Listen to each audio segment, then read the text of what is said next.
going to be funny watching the hotel staff try to move that chair. That's right. It'll be here forever. Thank you, Abraham. It's wonderful to be here with you.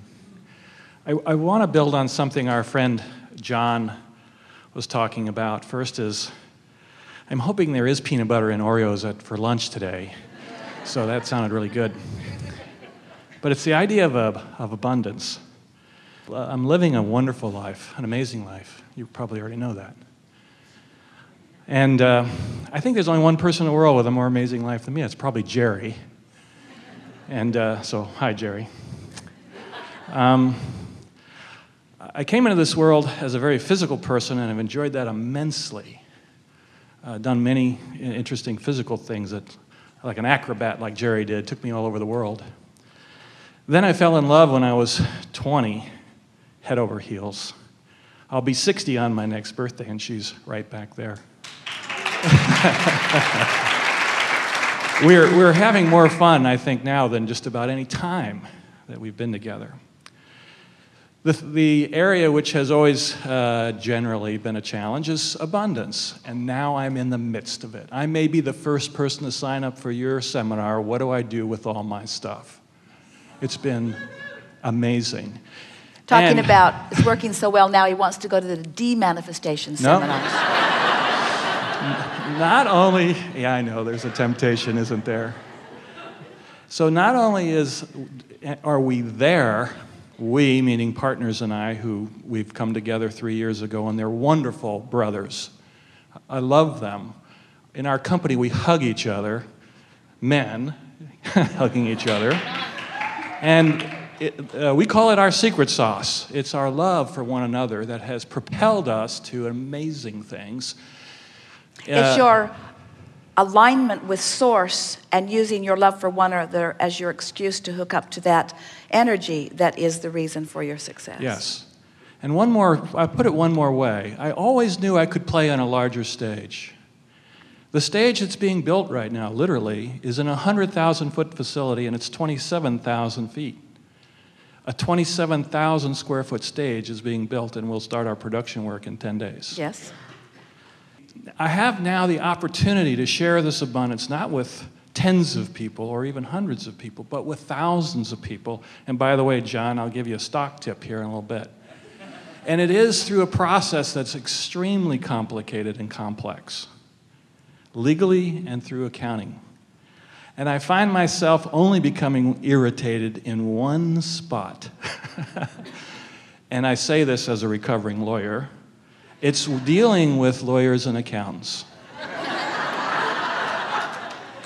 They work from fear. Well, here's the thing. And then I get so annoyed with them. This is a wonderful conversation on the heels of what we just talked about.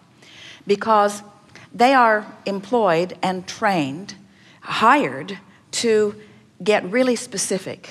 Yeah, I'm the one who hired them. To get really specific about potentially unpleasant things. In other words, that's sort of the nature of what they are to do.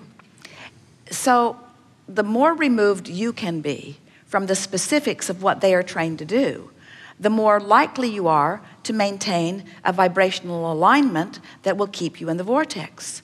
And when you, who is at the center of all of this, are in the vortex, then the vortex inspires the behavior of everyone who's connected with you.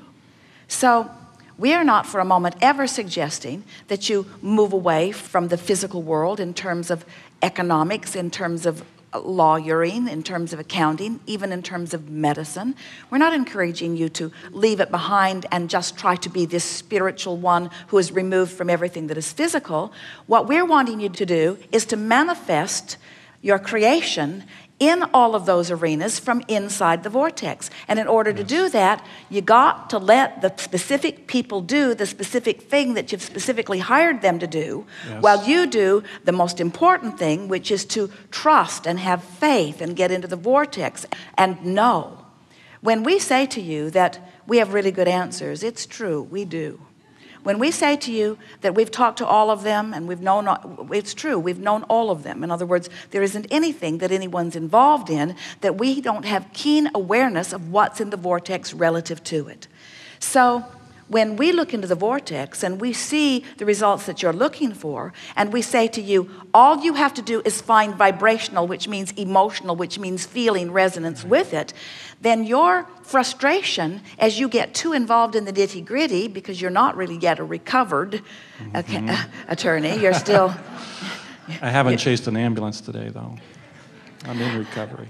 But still, in other words, your habit is there because it's a habit, and moving the chair thing has been such a good conversation for us to have because your vibration is where you last left it. So we want to ask you, on the subject of lawyering, your vibration is more specifically where you last left it. Yes. And so you want to get it less specifically where you last left it. You could even use your logic to think about situations where you had a sort of instinctual knowing and you followed your instinct rather than your logic, and your instinct paid off. Certainly you had many experiences like that. Yes. And in the building of this facility, in the building of this structure, there have been all kinds of things like that where the revenue and the idea and the facilitators did not come from the pile of stuff that you had planned, but instead came out of something that you weren't that clear about. Don't you have a lot of examples of that? Yes, I would say to everyone who's listening, not only do the cooperative components show up, they do show up beyond your wildest expectation. They show up not beyond your expectations because you put them there incrementally, but they show up beyond your ability to comprehend the synergism and the collectiveness of the compounding and the gathering of everything that you've been putting there. Yes. In other words, because you have no idea how good you are in the creation process. And all that lawyering you did, it was really helpful in the creation of all of that. Absolutely. Everything I've ever done, which may have frustrated me in the past, has contributed to this success. So what you want to do, and of course you're much more in the place that you're already there to a large extent, except for, as you pointed out, these pieces of it that are annoying you. And you've just got to catch the piece when it annoys and diffuse the annoyance by going more general. And sometimes it is as simple as saying and believing, I just got to trust the process. Right. I just got to trust the process. I either believe in what I'm asking for or I don't. It really is that simple. I just got to trust the process. I just have to trust the process because a lot of times the specifics in the moment make it hard to trust the process. So you got to do something about not focusing upon those specifics that challenge your trust.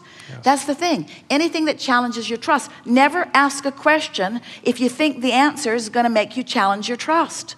Never ask something that's going to upset you vibrationally.